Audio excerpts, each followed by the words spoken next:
చొల్లంగి అమావాస్య ఆదివారంతో కలిసొచ్చింది. ఎప్పుడైనా అమావాస్య ఆదివారంతో కలిసొస్తే చాలా శక్తివంతమైంది.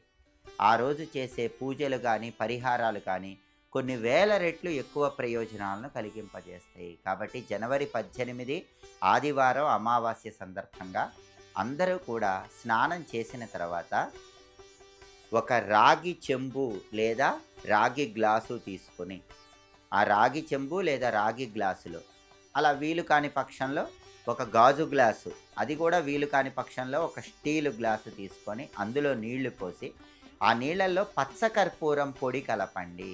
పచ్చకర్పూరం పొడి కలిపిన ఆ నీళ్లు మీ ఇంటి గుమ్మం లోపల వైపు మూల ఉంచండి.